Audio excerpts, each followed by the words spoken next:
Let's just think about this for a second. What if you went to pay for something and your banking app, your digital wallet, it was just gone? I mean, that's not just a scary thought, right? In the world we live in, it's a real threat, and it's something governments are working around the clock to prevent. So today, let's dive into how Taiwan is building a digital fortress around its entire financial system. What we're looking at here is the official financial cybersecurity blueprint. Now, don't let the name fool you. This is not just another boring government document. You should think of this as the master plan, the architectural drawing for a system that's designed to keep your digital money safe, sound, and always there when you need it, no matter what kind of digital storm is brewing. And what's so important to get is that this is a comprehensive shield. We're not just talking about protecting the big banks. We're talking about a strategy designed to protect everything, from the largest financial institutions all the way down to the app on your phone. It's a defense against hackers, against system failures, and against whatever new kinds of digital attacks are coming next. So, a plan this huge, where do you even begin? Well, you start at the absolute top. Section 1 here is all about strengthening governance. And that's really just a way of saying that security has to be everybody's job, and it starts in the boardroom. You see, the old way of doing things, where security was just some problem for the IT department to deal with, that's being thrown out the window.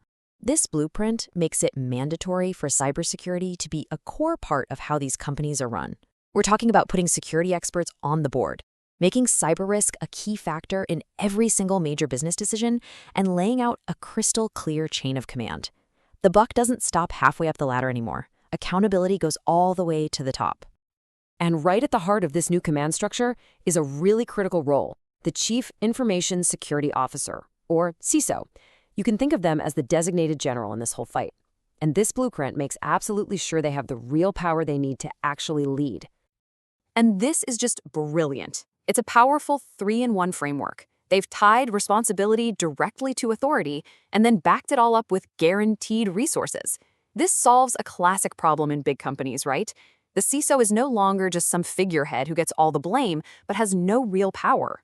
Now, they're fully equipped to actually lead the charge and make things happen. Okay, so with strong leadership in place, what's next? Let's get into Section 2. Now it's time to actually construct the fortress itself, and this is all about building a modern, holistic defense system from the ground up. One of the core ideas here is something called secure by design. You might also hear it called shifting security left. In the past, a company would build an app, and then right at the very end, they'd try to bolt on some security features. That just doesn't work.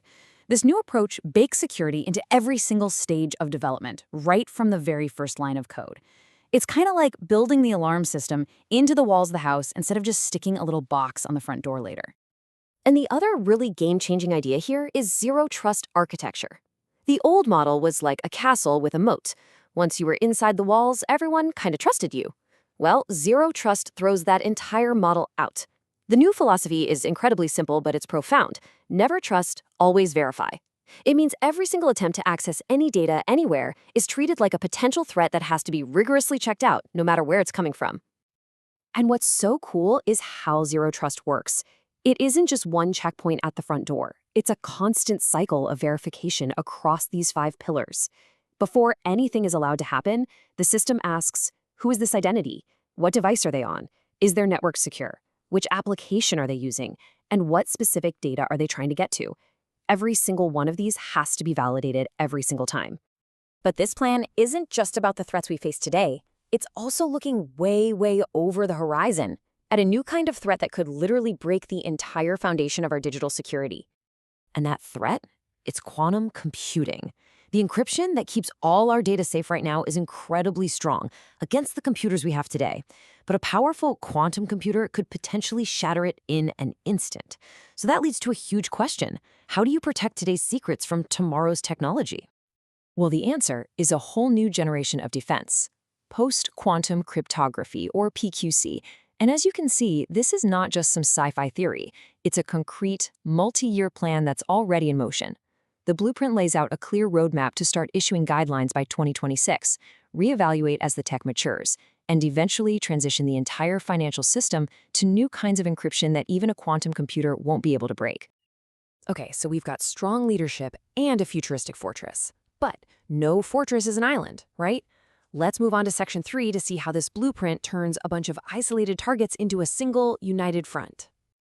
This slide really shows the huge shift in strategy. The old way was every bank for itself, which just made them a bunch of lone targets waiting to be picked off. The new way is united defense. Through an organization called the FISAC, all these financial institutions now share threat intelligence in real time. So if a hacker tries to attack one bank, every other bank in the system instantly knows what that attack looks like and what to watch out for. It's basically the ultimate digital neighborhood watch. And this collaborative shield even extends to what's called the supply chain. A bank's fortress is only as strong as the software it's built with. That's why this blueprint is standardizing security requirements for all third-party vendors. Suppliers will now have to prove their software is secure, and if a vulnerability is ever found in a piece of software, that information gets shared so everyone can patch it immediately. But what happens if, despite all of that, an attacker still gets through? That brings us to the final pillar, Section 4, making sure that when a crisis hits, the system can take the punch and get right back up. You know, a plan on paper is pretty useless if it hasn't been tested under fire. A major focus of this blueprint is running these intense, super realistic cyber attack drills. The goal is to make sure the command structure actually works when things get chaotic, that people know exactly what their roles are, communication is clear, and decisions get made fast. It's like practice for the absolute worst-case scenario. Resilience also means protecting the data itself, and they're doing that with a multi-layered backup system. First, you've got a local backup for quick on-site recovery. If that's not available, there's a remote backup in a completely different city. And then, for the absolute crown jewels of the system, there's a third site backup, a fail-safe design to survive a massive event, ensuring the entire financial system could be rebuilt from scratch if it had to be. So, when you put all these pieces together, the governance, the defense, the collaboration, and the resiliency, you start to see that this isn't just some abstract government policy. It's a direct response to a very real and incredibly rapid transformation that's happening all around us. And if you want to know why this is all so urgent, just look at this number, 33%. That's the percentage of financial institutions in Taiwan that are already using artificial intelligence in their operations. The digital shift isn't coming, it's already here. And the complexity and speed of that shift is exactly why a forward-thinking plan like this is so absolutely essential. So in the end, this entire complex blueprint really just boils down to a very simple promise.